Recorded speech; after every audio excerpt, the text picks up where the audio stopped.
How you doing, man? Good, buddy. What's news? Since the last time we spoke? Yeah.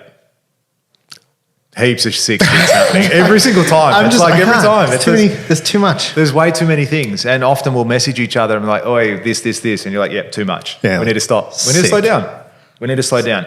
But for us, it's easy because we're very ambitious. We got big goals that we're trying to achieve in both our respective businesses, but also together too. Yeah. You know, we are business partners in other ventures too. And we also find that, I find anyway, that we feed off each other. 100%. You know? And I find it fortunate, man. I appreciate you. I appreciate everything you do. The feeling's mutual. Thanks, bro. It's, I appreciate it because I haven't always had that. I haven't always had someone that I could speak so openly and honestly to with regards to things I want to achieve and business stuff and ideas. And I'll often think of something and I'll even run it past you just to get that second opinion because I value your opinion, but also it's great to have that person to lean on from a perspective of, I'll tell you something like, no, dude, look, what are you doing? That's way too small. You could be doing this. Like, or I'll say this, what do you reckon? Yeah, that's sick. Cut me in. Yeah. Stop fucking around. I want in.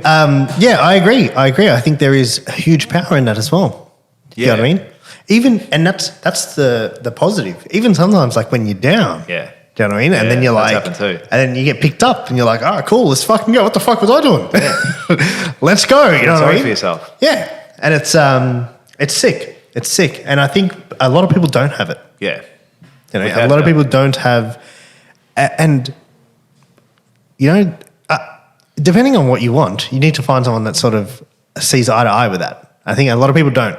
Yeah. They either don't have someone or they used to, and they're still hanging around people who don't. Yeah. Anymore, yeah. Which I did for a long time. Yeah, for sure. And here's the thing about even for most of you that are business owners that listen to this podcast, and some that are not because they just love the sound of our voice, but for those of you that are business owners, it's often difficult to do everything you do day in, day out, and then go home and relay that to your partner because they're not on the same wavelength.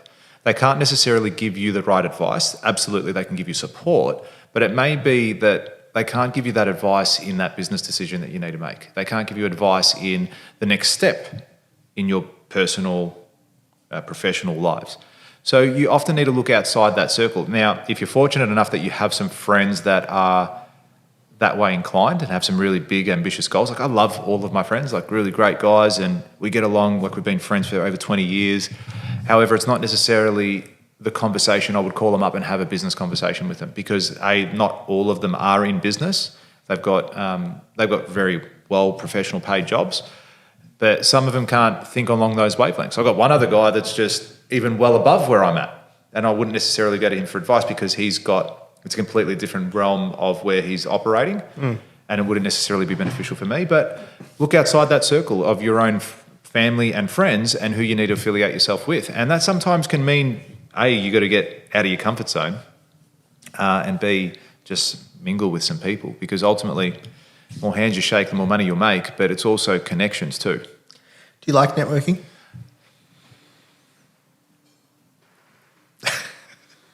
That's a good question. Of course. We only ask the best questions on this podcast. Do I like it?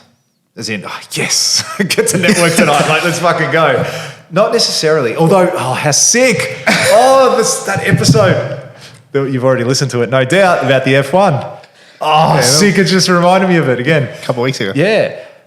Oh, sick episode.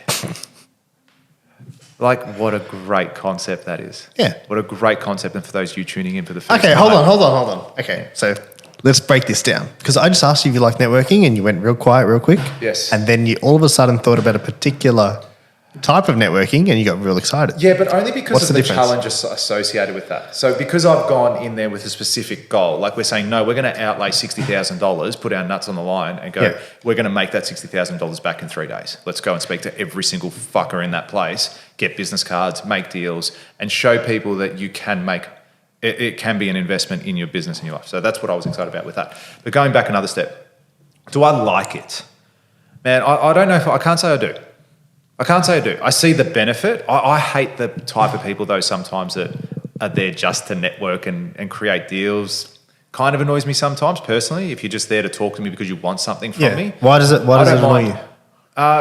Because I don't know if it's necessarily genuine. Do you It's want like- to just it's like talk a to fake me? Yeah, facade. I kind of feel that that's what it Oh, would hey feel like. man, what do you do? The Oh, only should we reason- exchange cards? That's right. No. Like if you're genuinely there trying to help me, then absolutely. But if you're there just to get another sale, and that's what I feel that can be sometimes, snake oil salesman. You know what I mean? You're coming across too sleazy, or the sleazy car dealer, that sort of person. I think if you've genuinely got great intentions to help me in whatever I'm doing, then yeah, absolutely, I want to connect with you. If it's just to do my marketing, or you want to fucking come and be my main supplier, like, mate, you got to qualify. You know what I mean? So yeah. But even for myself, say I'm on the opposite, because if we do this thing next year, when we do this thing next year, the shoe's going to be on the other foot. Yeah. So I'm going to go in there going, well, fuck, we've got a target now that we've got to hit. We've got to make deals. But I personally, because of my values, would go in there going, no. You do this, this is going to be the best decision of your fucking life. Because I'm a really good builder, I'm a really good consultant, I'm a really good marketer, whatever I'm going to be. I genuinely believe in my product, in everything I sell. And I did this really powerful exercise in my last training, actually, where I was talking about how you believing in your product so much that you would sell it to yourself or to your grandmother, or it's the pill that you would swallow because it's going to give you everything you need. I genuinely believe in everything I do. So I've got no issues selling it to someone. But I find a lot of those people that are in that space where they're trying to network with everyone in the room, they're doing it for the wrong reasons. They're just trying to get as many deals as they can. They're trying to be a hot shot. They're trying to be a legend in their own right. And it doesn't necessarily mean you're trying to give me the best value. You're looking out for number one. So that's my issue with it. The other thing is, it could be a level of arrogance, I think. As in, like, what am I... Mate, I'm so busy, why the fuck am I going to talk to you?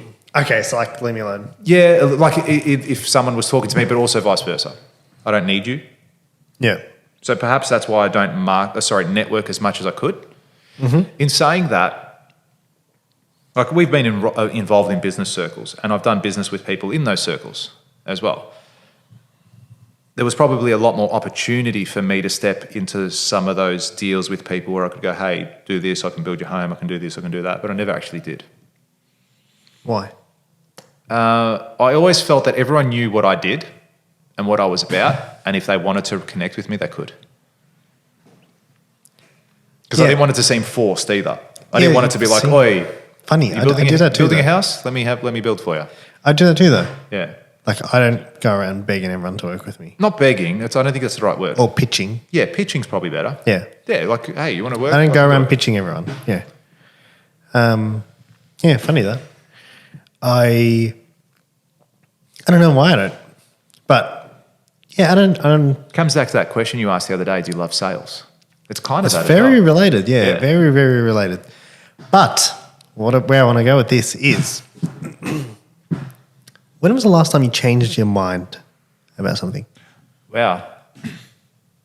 Don't know. I can't give you the exact moment. Think about it. However, I thought, do you have a moment of silence? Yeah, go. I'll just entertain everyone. Before you can just keep talking. Before you do that, though, here's the thing. And I was listening to this podcast this morning. Not this one, and guys, outside of this, I do on occasion listen to something else other than $1 Million Days. Yeah, just occasion. Just in case you're wondering. Now, here's the thing. Decisions are not as final as people think they are. All right? There's very few decisions that it's the ultimate decision and you can't change your mind. You can't go back. There's very few in your life that you'll take. Will there be consequences if you change your mind? Absolutely. But is it definite? Generally not. Generally not. You can make a lot, like I'm talking a lot of decisions that we make day to day. And too often people are waiting for the perfect scenario, the perfect conversation, the perfect thing, and don't take the appropriate action. Speed, I think, is more important than the perfect decision. I reckon you can execute quicker on speed and make a more impactful result than just waiting for the perfect moment, waiting for the conversation, waiting for things to be all in a line. I think speed's critical when it comes to decision making. And knowing that you have the ability to change your decision if you need to, I think is really powerful. And the people that don't dwell are the people that will get the actions, they'll get the result, for sure. And I've tried to incorporate that a lot in my life where I'll go, I've never had buyer's remorse. Like ever. Ever? Never. So you've never bought something and thought... No. Never. Bought it, it's no good, fuck it, get another one. I've never thought, and this is even before I had a bit of money behind me. Even then, I was just like, oh, whatever, it's a waste of money. I'll never do that again. Do you? It's funny as. I tend That's to know my actually- shit. Like whenever but I buy something or make a decision, I'll commit to it. Like I get the best decision is the best decision you can make is the one that you make at that time. The one you can make now. That's it. That's all there is. Anything above and beyond that, it doesn't like. That's the decision. That is it. Don't dwell on it. You've made it. Move on from that point. Because if you said, "Oh, if I wait 2 months and make a decision," then yeah. But if you wait 2 months, you could be dead, Yeah. and then you'll never make that fucking decision. So if you like this clip and you want to watch another one, click just over here. Or if you want to watch the full episode, you can click over here. Don't forget to subscribe to the channel, and thanks for watching. Decision.